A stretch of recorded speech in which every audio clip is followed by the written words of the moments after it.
Hola, ¿qué tal? Yo soy Daniel. Mi grupo está conformado por Andrea Peinado, Daniela Morales y Angie Parra.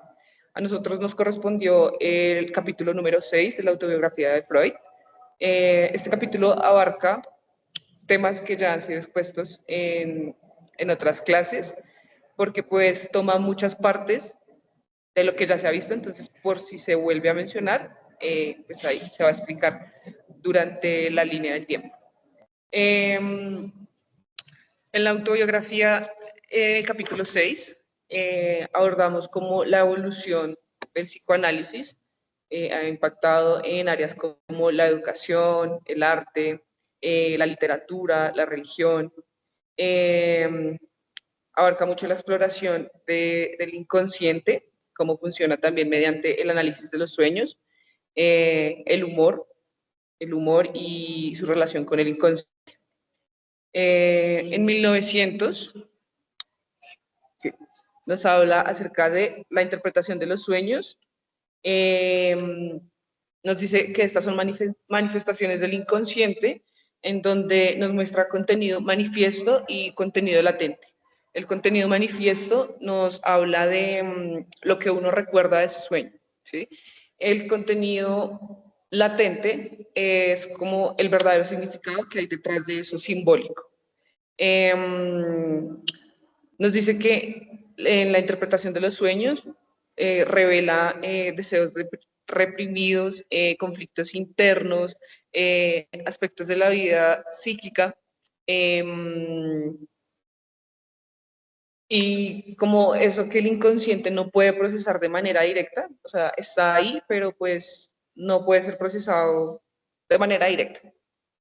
Eh, Habla también acerca de pues, las bases del psicoanálisis, que más adelante mi compañera Angie nos va a profundizar, en relación con el ello, el yo y el superyo. Nos habla de los mecanismos de defensa, que son procesos mentales automáticos que nos protegen a nosotros de la ansiedad o, bueno, los conflictos internos. También abarcamos el tema del desarrollo psicosexual, en el cual hay 6 etapas, creo, que son la oral, la anal, la fálica, la latente y la genital. 5, perdón. Nos habla de la transferencia. Esto es como cuando están con el paciente y de cómo el paciente proyecta sus emociones hacia el analista, y viceversa. Que, bueno, esa sería la transferencia, y la contratransferencia es de cómo el analista reacciona a la emoción pues, del paciente. Nos habla acerca de la asociación libre en la exploración del inconsciente, que la asociación libre pues es sin censura, revela pensamientos y sentimientos reprimidos. También hablamos de los actos fallidos o lapsus, que vienen siendo como los errores verbales o actos insignificativos que también pues muestran todo esto que el inconsciente no nos deja ver de manera directa.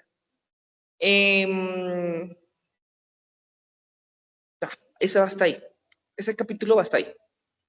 Ya Angie profundiza lo del yo, el ello y el superyo.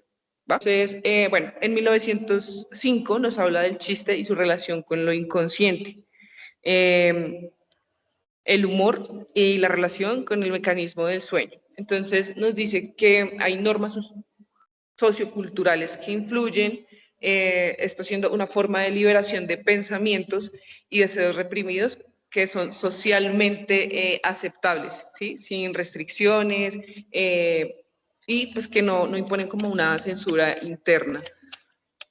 No sé, un ejemplo puede ser cuando los pelados hacen bullying o sus chistes son muy pesados, ¿cierto? Que dicen que puede hablar más de ellos que de la misma persona a la que se le está haciendo el chiste.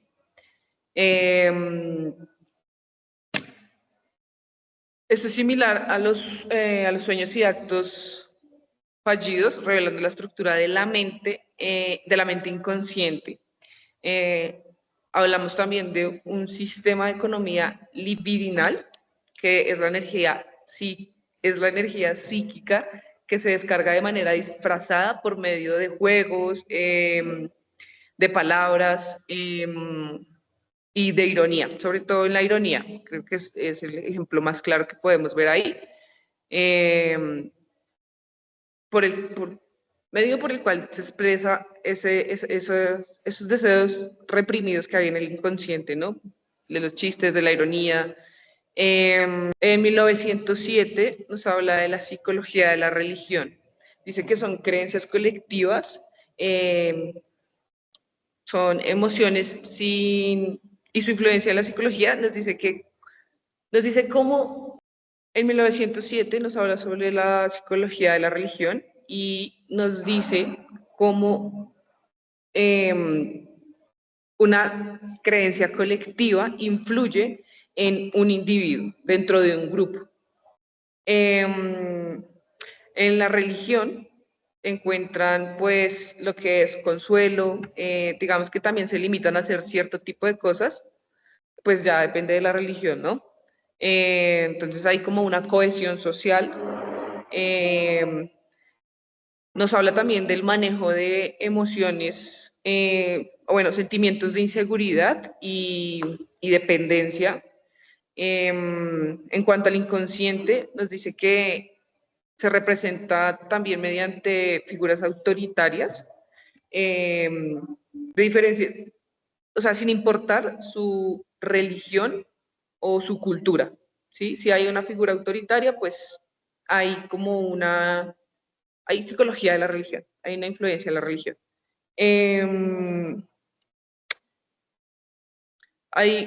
Nos habla también de la proyección de miedos y temores.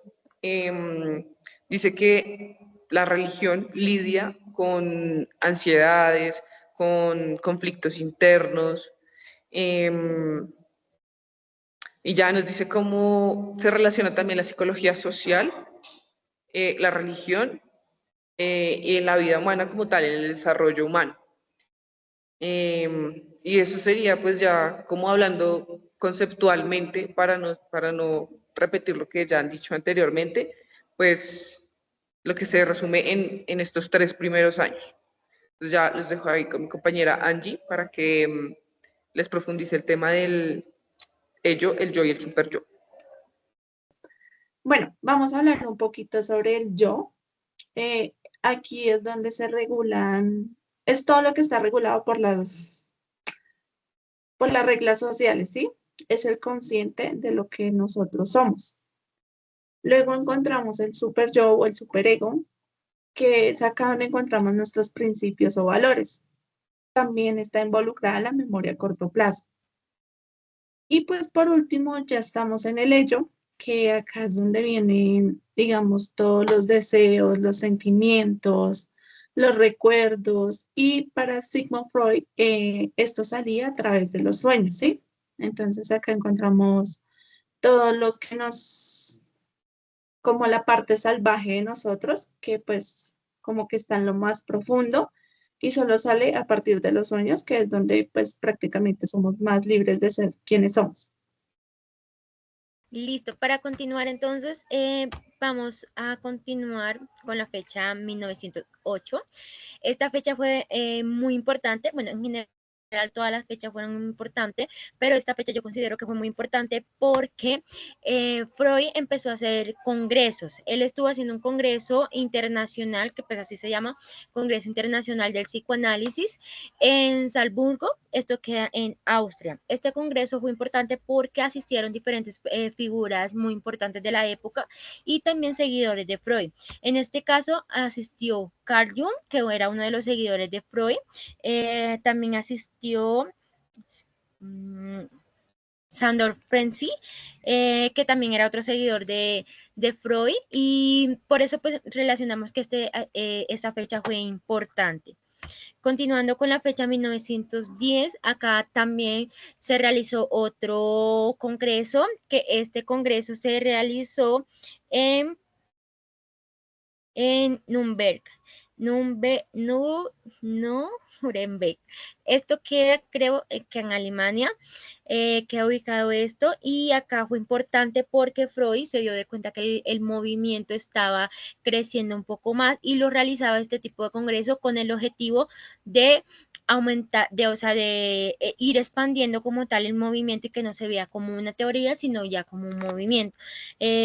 Como indicaba, pues él se evidenció que el movimiento, la teoría y el movimiento pues, del psicoanálisis ya estaban creciendo muy rápido, logrando así expansión en Suiza, Alemania y Estados Unidos. Bueno, en 1912, bueno, en 1910 también pasó algo, venía pasando algo ya, que era que se conocían tensiones entre Carl Jung y Freud. ¿Por qué? Porque Carl Jung tenía otra idea y quería como que no relacionarse tanto con el inconsciente. Acá en 1912 pasó que la tensión pues ya entre Carl Jung y Freud aumentó tanto que adicional, pues en 1912 pues ya se dio a conocer como la fractura en general de estos dos personajes importantes por las diferencias que se generaron, porque Carl Jung tenía un punto de vista diferente y no se quería relacionar tanto como con el inconsciente. Adicional que también podríamos indicar, a pesar pues de estas como tensiones que hubieron entre estos dos personajes importantes, entre Freud y Carl Jung, el psicoanálisis siguió expandiéndose y creciendo mucho más, llegando a ser pues ya no considerada como una teoría, sino como un movimiento, que es el movimiento del psicoanálisis. Ok, listo. Entonces ahora empezamos con la fecha de 1913. Básicamente se empezó, en este caso, en este año se llevó a cabo el primer congreso psicoanalítico, en Londres. Básicamente se formalizó como la creación de la Fundación de Asociación Psicoanalítica Internacional. Y pues allí se abarcó y se estableció primero básicamente el promover el psicoanálisis y su práctica en todo el mundo. Adicional también Freud, sí, publica El futuro de una ilusión. Básicamente es donde examina la religión de una perspectiva, si por decirlo así, psicoanalítica, psicoanalítica, describiéndola como una ilusión que satisface las necesidades psicológicas. Ya empezamos aquí en este caso con el siguiente año, que sería 1921, Psicología de las masas y análisis del yo. Básicamente se involucra en que este año Freud introduce el concepto de super yo, el yo y el yo, sí, analizando las estructuras de la personalidad y cómo influye el comportamiento humano. Adicionalmente, pues se involucra con, en este caso, con este concepto, y pues en este año también se publicó básicamente como donde se analiza la psicología y de, digamos, establecidos como grupos o individuos se ven influenciadas por estas dinámicas colectivas. También, por ejemplo, en esta parte fundamental del texto se relaciona con el individuo y la sociedad desde una perspectiva psicoanalítica. Bueno, básicamente sería en 1921 y ya pasaríamos a 1924, la expansión del psicoanálisis en Francia, influencia en diversos campos más allá de la medicina. Básicamente en este año Freud continúa desarrollando sus teorías y en este periodo aborda como temas relacionados con la cultura, la sociedad y pues, la medicina. También se involucra la obra de Provenir de una ilusión, como explorando el papel de la religión en la vida humana. Pues también en este año se involucra, digamos, o esta época sí, que Freud desarrolla esas teorías como el libido y su relación con el desarrollo psíquico. Pues este marco influyó básicamente mucho, ya que se publicaron varios trabajos y que ayudaron a consolidar, sí, básicamente, una teoría sobre las etapas del desarrollo psicosexual. Bueno, para este año recordemos que en 1923 Sigmund Freud fue diagnosticado con un cáncer de mandíbula por el cual tuvieron que hacerle más de 33 operaciones, ¿sí? En estos mismos años empezó otro gran conflicto en su vida personal, pues empieza los inicios de la Segunda Guerra Mundial, cuando el 30 de enero de 1933 Hitler es nombrado canciller de Alemania. Este mismo año, mayo, ocurre la gran quema de libros en la Plaza de la Ópera en Berlín. Obviamente acá son quemados muchos libros de Freud, pues por ser judío y por decir muchas cosas que iban en contra del nazismo. Más adelante, en 1935, Freud agrega una nota donde expresaba que él creía que Shakespeare no era el creador de las obras que se le, como, sí, no era el autor de las obras. Eh, Decía que Shakespeare, a través de Hamlet, representaba el complejo de Edipo, pues el príncipe Hamlet luchaba contra sus deseos inconscientes hacia su madre y sentía un gran rencor hacia su padrastro, ¿sí? También cuando agregó la nota en 1935, al agregarla, James Strachey, que fue el traductor de la obra al inglés, lo recibió y pues, con gran asombro le pidió que por favor reconsiderara lo que estaba diciendo, ¿sí? A lo que él dice que iba a cambiar su nota poniendo simplemente que tenía varias razones para no poner más hincapié en el asunto y no iba a hablar más del tema. También encontramos que Freud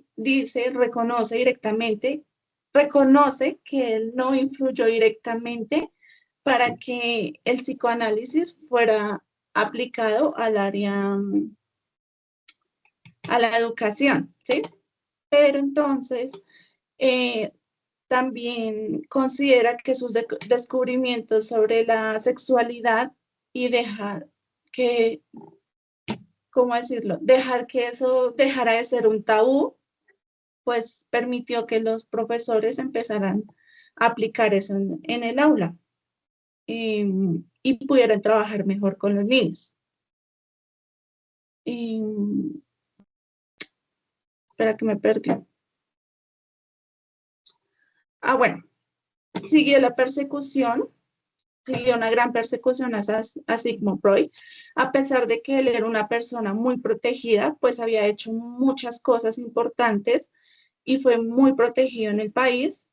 El día 14 de marzo de 1938, allá robaron su casa y le robaron más de $500,000.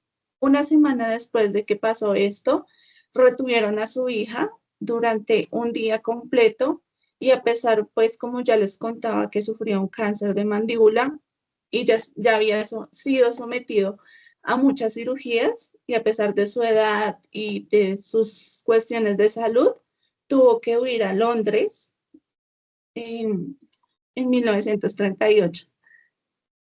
Estando en Londres, publica su última obra en el año 1939 que se llamaba Moisés y el monoteísmo, donde habla sobre los orígenes, pues sí, de la religión monoteísta. Habla de que Moisés escribe los primeros 5 libros de la Biblia, que en estos dicta la ley, ¿sí? Y pues como para la religión judía, la ley es... En este libro, él explica que Moisés da la ley y como la religión es la ley, él dice que Moisés es prácticamente el fundador de la religión judía. Y aquí podemos ver cómo a pesar de que estaba en esto, o sea, en la Segunda Guerra Mundial, y donde a pesar de que él era perseguido, de que corría muchos riesgos, pone en tela de juicio, pues que Moisés era el creador de la religión judía. Entonces, sí, como que se llevó mucha controversia y pues a mi parecer fue muy valiente de su parte, pues nunca dejó de lado su religión y nunca se rindió. En ese mismo año, en 1939, el 23 de septiembre, Freud fallece y, y ya, eso sería todo. Y como conclusión, considero pues como sería como lo que más interesante me pareció. Y en este caso a mí me pareció súper interesante fue el tema de cuando Freud se dio de cuenta de que el psicoanálisis estaba creciendo y dejó de ser una teoría para convertirse ya en un movimiento. Y también como el tema de las expansiones que empezó a hacer como en Alemania, en Suiza y en Estados Unidos. Eso me pareció súper interesante.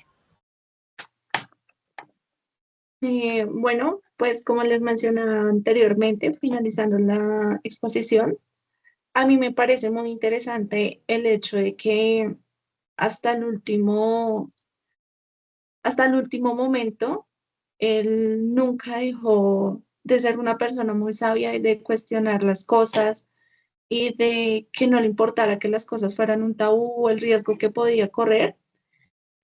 Como lo mencionaba, con lo de su última obra de Moisés y el monoteísmo, a pesar de estar envuelto, sí, vuelvo y recalco, en una persecución y en la Segunda Guerra Mundial, donde los judíos sufrieron tanto, y a pesar de que su familia tuvo que quedar en Alemania, porque sus hermanas murieron en el campo, en un campo de concentración, pues él siempre sacó a relucir sus ideas. Nunca le importó, pues sí, lo que pudiera llegar a pasar, pero siempre las defendió. Bueno, para mí en este caso lo que más me llamó la atención fue cómo básicamente cómo inició y cómo pues terminó todo este proceso. O sea, cada uno paso, básicamente pues reflexionar sobre cómo pues las respuestas no son básicamente como automáticas, sino lleva todo como un proceso. Básicamente como de la conducta, de los pensamientos o creencias que cada uno de nosotros tenemos. Entonces, pues básicamente este personaje pues hizo cada su proceso y pues siguió adelante, no se quedó ahí como en una idea básica, sino siguió como para culminar el movimiento y que asimismo pues lo pudiera como compartir con los demás y pues asimismo pues nosotros complementar o bueno, básicamente las experiencias de cada uno y cómo se llegó a lograr pues este movimiento básicamente pues primordial para la vida y pues tener como una enseñanza o algo así para los demás. Muchas gracias.